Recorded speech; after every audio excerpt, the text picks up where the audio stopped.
हैं सबको पता है, कब सुधरेंगे किसी को नहीं पता। आज बचे हैं सबको पता है, कब तक बचेंगे किसी को नहीं पता। आज क्या कर रहे हैं फिर भी पता है, कल क्या करेंगे किसी को नहीं पता। आज दवा नहीं है सबको पता है, कब तक आएगी किसी को नहीं पता, किसी को नहीं पता। नमस्कार, मैं हूं बादल चौधरी और आप देख रहे हैं यू टाइम्स न्यूज चैनल। स्वागत है आप सभी का देश के एकमात्र ऐसे न्यूज चैनल में जिसका एंकर ही नहीं, सभी डिबेट पर प्रतिभागी भी स्टूडेंट्स ही हैं।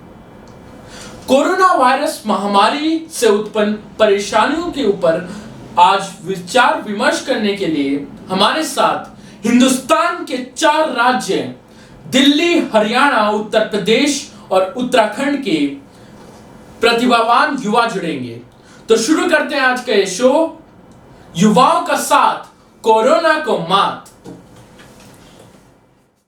मैं स्वागत करता हूं सबसे पहले उत्तर प्रदेश के शामली से हमारे साथ जुड़े हिमांशु शर्मा जी का।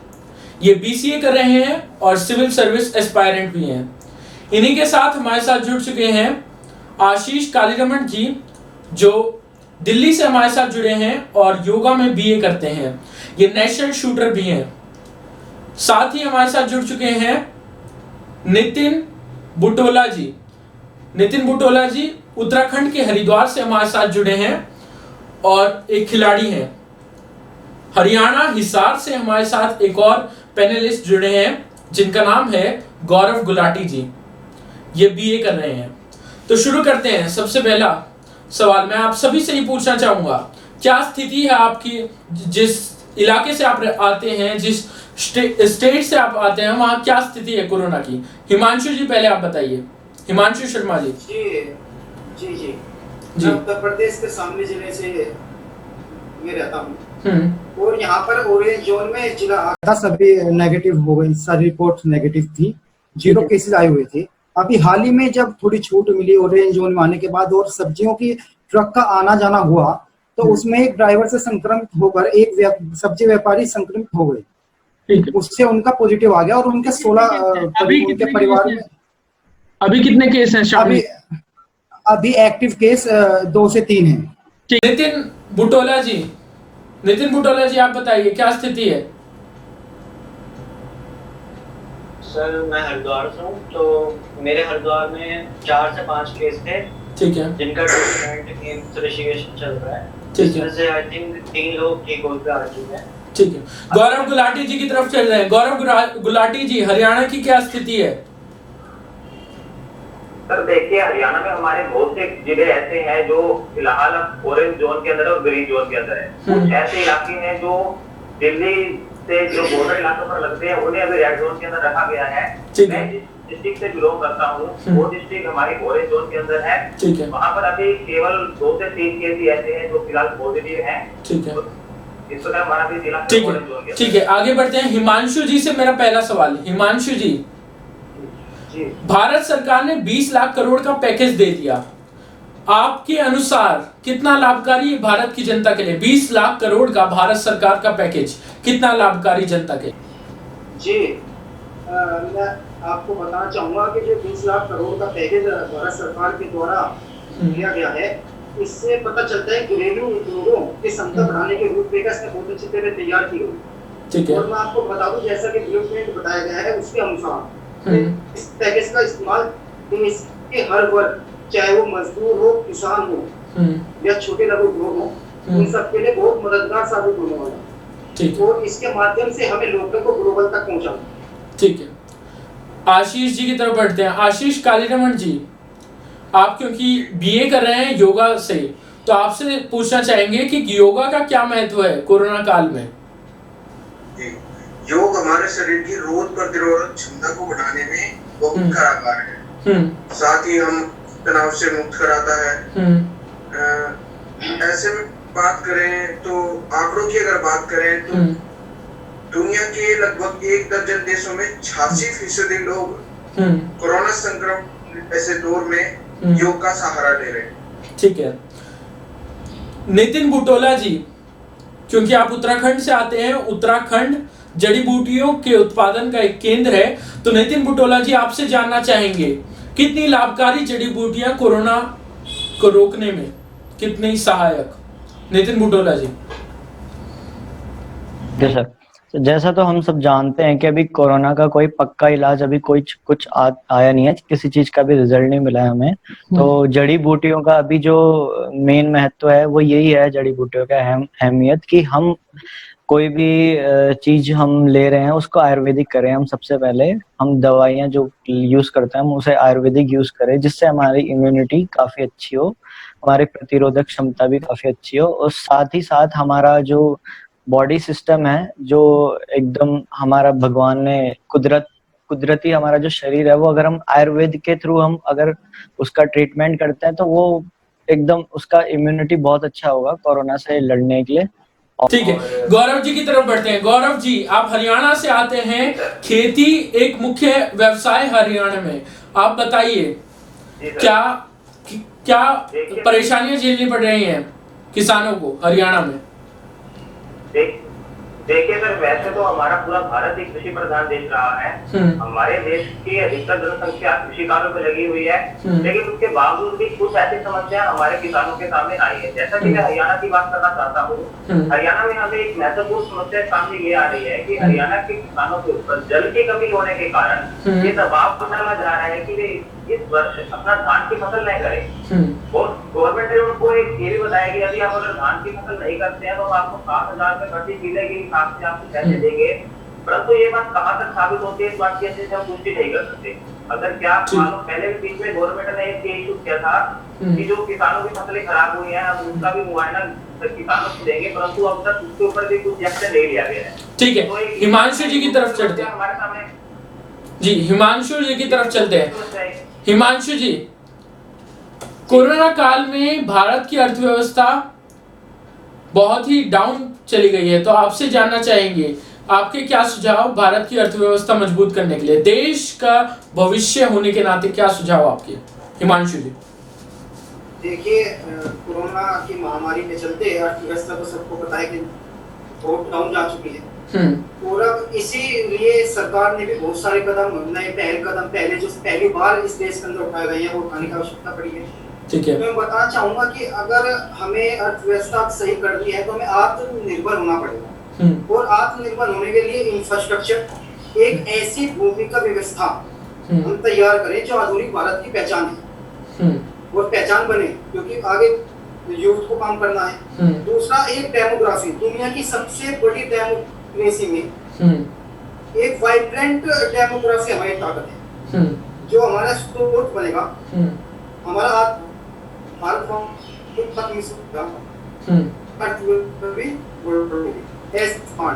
हमारी अर्थव्यवस्था डिमांड और सप्लाई चेन का चक्र है, जो ताकत है उसकी पूरी क्षमता में हमें इस्तेमाल कैसे किया जाए, इस तरीके को हमें सोचना होगा। और हमें अपने प्रधानमंत्री जी की अपील को मानना होगा कि हमें लोकल को ग्लोबल तक पहुंचाना है। ठीक है, अपने क्षेत्र के, अपने भारत, ठीक है, आगे बढ़ते हैं। भारत को आगे बढ़ाने के लिए अभी कोरोना के संक्रमण को हमें रोकना होगा।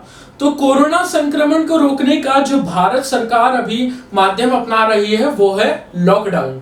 तो आशीष कालीरमन जी से जानना चाहेंगे कितना सही उपाय है लॉकडाउन, क्या लाभ है लॉकडाउन बढ़ाने के? आशीष कालीरमन जी।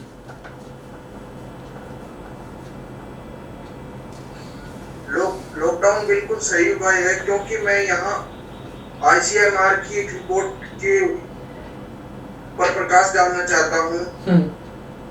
ICMR की एक रिपोर्ट लॉकडाउन पर बड़ा खुलासा किया है। इस रिपोर्ट में साबित किया गया है कि अगर लॉकडाउन नहीं किया जाता तो लगभग 15 मिनट तक 8 लाख लोग संक्रमित हो चुके होते कोरोना वायरस में। जैसे कि मोदी जी ने कहा है, जान है तो जहान है, तो इसलिए लॉकडाउन पहले जरूरी है। ऐसे में ठीक है, ठीक है, गौरव जी की तरफ बढ़ते हैं। गौरव जी, आपको क्या लगता है कोरोना के बाद भारत की दुनिया में क्या स्थिति होगी? क्योंकि माहौल ऐसा है कि अमेरिका में हाहाकार, चीन निकला बदकार, तो अब सवाल उठता है क्या भारत करेगा दुनिया का उद्धार? देखिए सर, ये बात बिल्कुल सही है कि जो कोरोना के काल के अंदर जो हमारी अर्थव्यवस्था है वो बहुत ही नीचे गई है। लेकिन मैं आपके चैनल के माध्यम से सभी का ध्यान इस माध्यम से करना चाहता हूँ कि ये बात सुनने में भी आ रही है कि बहुत सी ऐसी कंपनियां हैं बड़ी बड़ी जो फिलहाल चीन से निकल चुकी है और वो और देशों की तरफ रुख कर रही है, और इसको लेकर के हमारे प्रधानमंत्री जी अपनी रणनीति बना रहे हैं कि ताकि उन्हें ज्यादा से ज्यादा अपने इंडिया के अंदर लाया जाए। यदि वो सारी ऐसी कंपनियां हमारे इंडिया के अंदर अपना उद्योग स्थापित करती हैं तो ये चांस बहुत अच्छे बनते हैं कि आने वाले समय हमारे युवा लोगों को ज्यादा जॉब के चांस भी मिलेंगे, जो हमारे मजदूर लोग हैं उन्हें भी अच्छा वर्क मिलेगा। तो मेरा ये मानना है कि जो हमारा आने वाला समय है वो समय हमारी अर्थव्यवस्था सुधरने का समय है। बहुत से सिस्टम ऐसा आएगा आने वाले समय में, बहुत सी उद्योग लगेंगे, बहुत सी नई कंपनी आएंगी जिससे युवाओं को, मजदूरों को, सभी को आने वाले समय में काम मिलेगा और हमारी अर्थव्यवस्था भी अच्छी रहेगी। ठीक है, इस अर्थव्यवस्था को सुधारने के लिए भारत को विश्व गुरु बनाने के पथ पर अग्रसर करने के लिए हमें कोरोना की लड़ाई उचित रूप से लड़नी होगी और इससे जीतना होगा। इस कोरोना की लड़ाई को जीतने में हमारे बीच बन रहे हैं कुछ लापरवाह लोग जो लॉकडाउन का पालन नहीं कर रहे हैं। मैं नितिन जी से जानना चाहूंगा कि क्या माध्यम हो सकते हैं लॉकडाउन सख्त करने के। Nitin ji. Thank you sir. सबसे पहले तो मैं क्लियर कर देना चाहूंगा आपके चैनल के माध्यम से कि इसको धर्म की लड़ाई ना समझे कोई भी, चाहे वो हिंदू हो, चाहे वो मुस्लिम हो, चाहे सिख हो, ईसाई हो। सर, ये एक्चुअली उन लोगों को हम टारगेट किया जा रहा है जिनको जो गलती कर रहे हैं, और जरूरी है उनको टारगेट करना, क्योंकि इस टाइम जो देश में इस टाइम मुसीबत बनी हुई है वो हम सभी के ऊपर है, किसी पर्टिकुलर पर्सन के ऊपर नहीं है, सबके ऊपर है। सबका काम रुका हुआ है, सबका नुकसान हो रहा है। अगर हम साथ मिलके इसमें नहीं सपोर्ट करेंगे, साथ मिलके नहीं चलेंगे, तो इसमें बहुत हमारा ही नुकसान है। सबसे बड़ी बात, लोग भूखे पैदल घर जा रहे हैं, किस वजह से जा रहे हैं वो?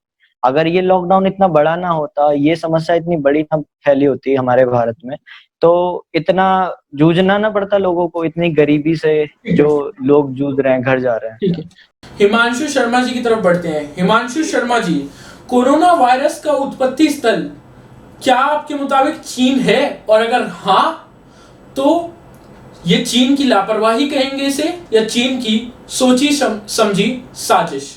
हिमांशु शर्मा जी। देखिए, जैसा शुरू में ये वायरस भारत के अंदर आया तो बहुत सारी अफवाहें, रूमर्स फैली। कुछ रूमर्स सही थी, कुछ गलत थी। तो मेरा मानना है कि कहीं ना कहीं उधर की तरफ से लापरवाही हुई है, चीन की तरफ से। और अगर ये सोची समझी साजिश है तो मेरा मानना है कि अंतर्राष्ट्रीय कोर्ट इसकी सजा उसको जरूर देगी। लेकिन जो अभी हमें देखने को मिल रहा है ये एक लापरवाही दिख रही है। अभी ऐसा कुछ स्पष्ट नहीं हो पाया है कि एक उन्होंने जानकर किया है या उनको कुछ चाल थी या कुछ ऐसा।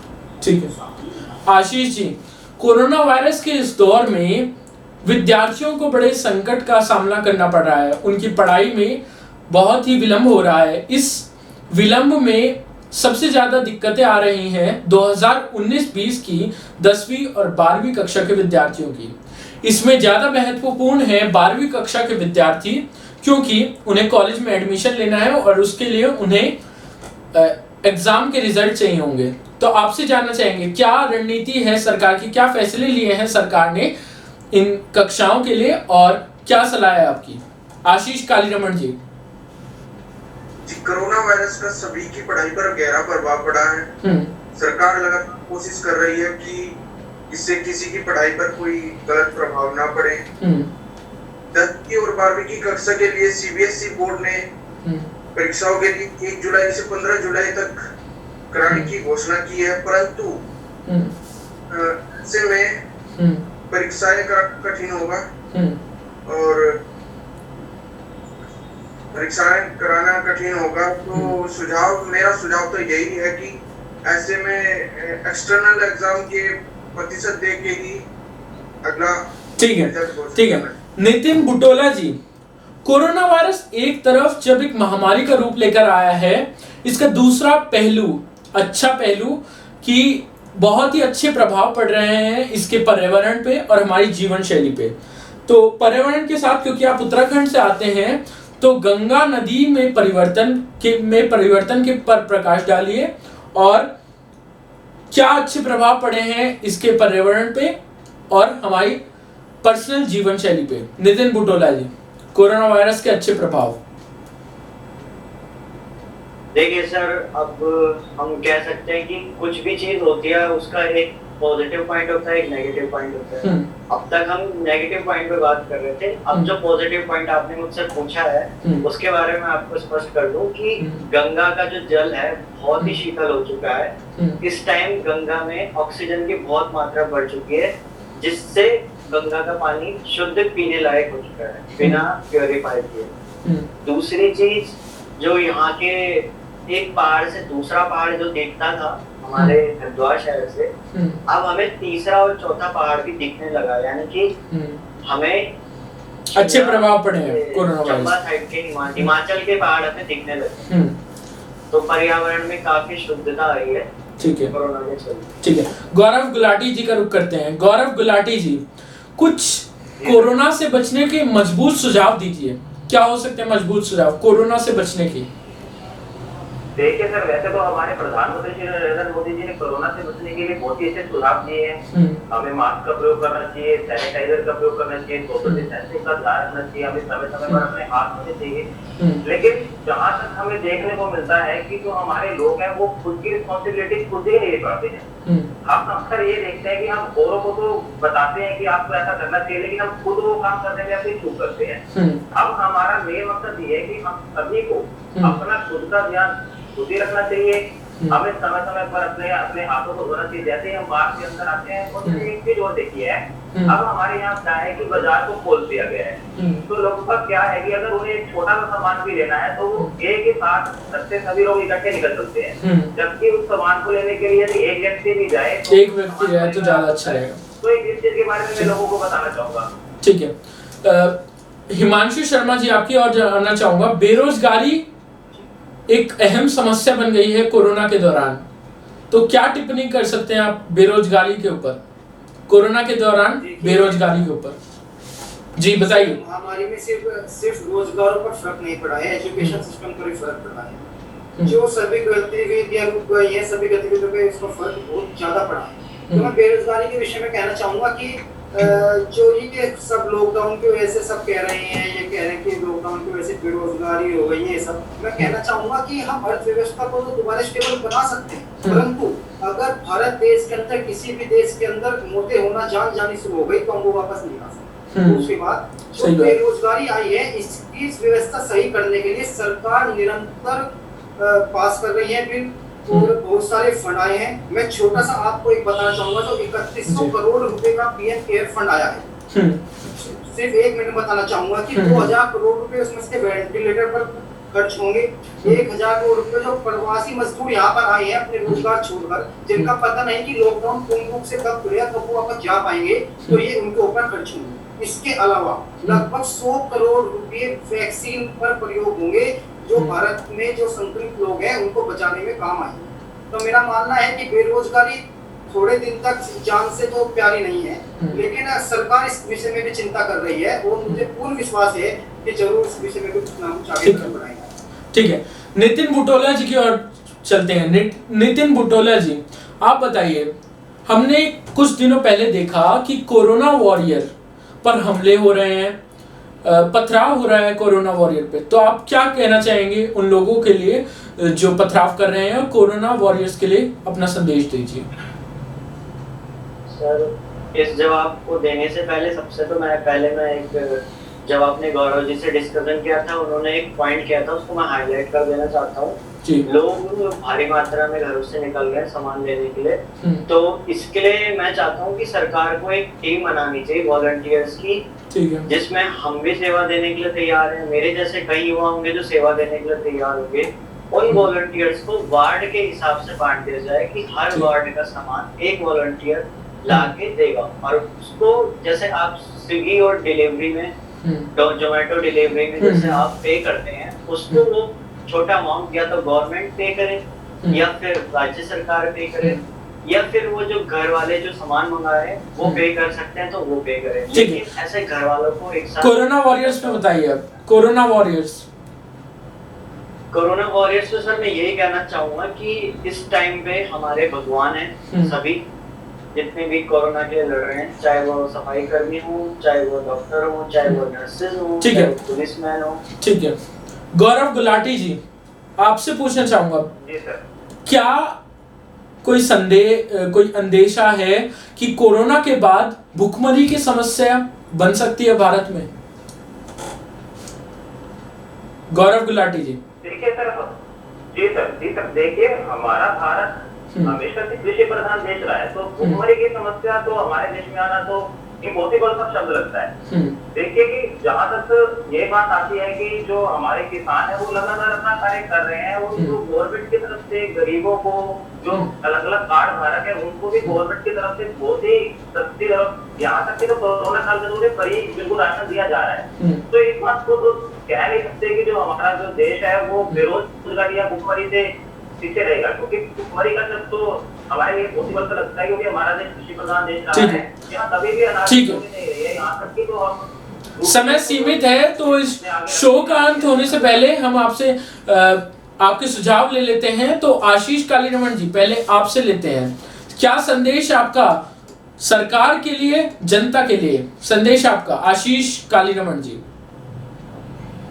ऐसी महामारी के समय में मेरा यही संदेश है कि सरकार चाहे केंद्र हो या राज्य अपना पूरा प्रयास कर रही है ऐसे समय में, और इस वक्त है कि हमें सरकार का पूरा सहयोग करना चाहिए, अपने घर पे रहना चाहिए, अपने परिवार को सुरक्षित रखें, खुद सुरक्षित रहें और कोरोना वायरस का सामना करें। ठीक है, हिमांशु जी।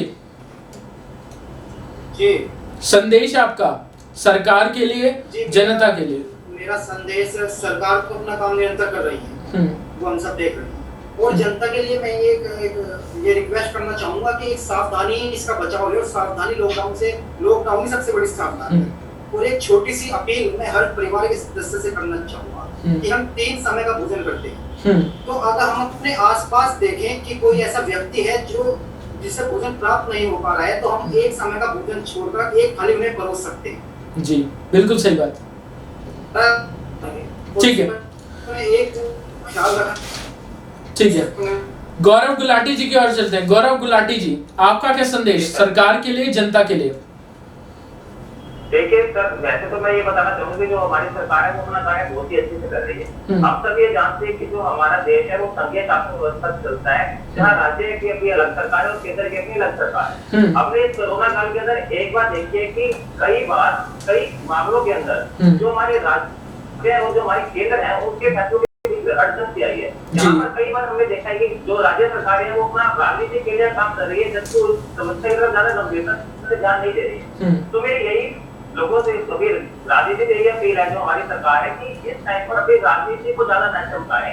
यदि अगर हम दोनों केंद्र सरकारें और राज्य सरकारें दोनों मिलकर अगर यदि अच्छे से कार्य करती है तो शायद हम उसको कोरोना को हराने में सही। ठीक है, तो मेरा जनता के लिए यही संदेश है कि वो अपना लॉकडाउन का पालन करे, और जितना अगर आपको जरूरत है वही अपना घरों से बाहर निकले, अगर जरूरत नहीं है तो अपना घरों के अंदर रहें और सुरक्षित रहें। नितिन बुटोला जी ने आज हमारे साथ एक बहुत बढ़िया बात शेयर की कि हमें वॉलंटियर बनना होगा, तभी हम देश को बचा पाएंगे। नितिन बुटोला जी, आपके और कोई सुझाव सरकार के लिए, जनता के लिए? मेरा सरकार के लिए सबसे पहले ये सुझाव है कि सरकार सेंट्रल लेवल पे जो काम कर रही है, सेंट्रल गवर्नमेंट जो पैकेज घोषित कर रही है उसको एक एक इंसान तक कैसे पहुंचाना है, उस चीज को, उस मैनेजमेंट को छोटे लेवल से, ग्राउंड लेवल से देखना होगा। दूसरी चीज, जिस राज्य में लोग नहीं मान रहे हैं, जो लोग बदतमीजी कर रहे हैं, पत्थर चला रहे हैं कोरोना वॉरियर्स पे, उनके साथ सख्त से सख्त निपटा जाए, वहाँ पे आर्मी शासन लगाया जाए, शूट एंड ऑर्डर का ऑर्डर लॉ बनाया जाए, जिससे उनके मन में डर बैठे और वो इस महामारी से लड़ने में हमारा सहयोग करे। क्योंकि कोई कहते हैं कोई बात से नहीं मानता तो उसको लात की भाषा समझानी पड़ती है। ठीक है, धन्यवाद आप सभी का हमारे साथ जुड़ने के लिए।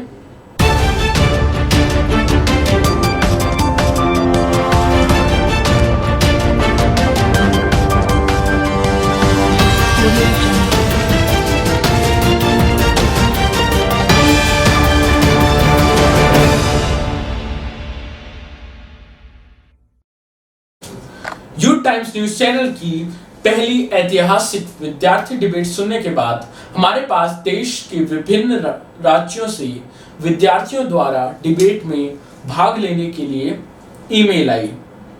इस ऐतिहासिक डिबेट में अगर आप भी शामिल होना चाहते हैं तो हमें डिस्क्रिप्शन में दी गई मेल आईडी या व्हाट्सएप नंबर पर संपर्क करें। धन्यवाद। जय हिंद।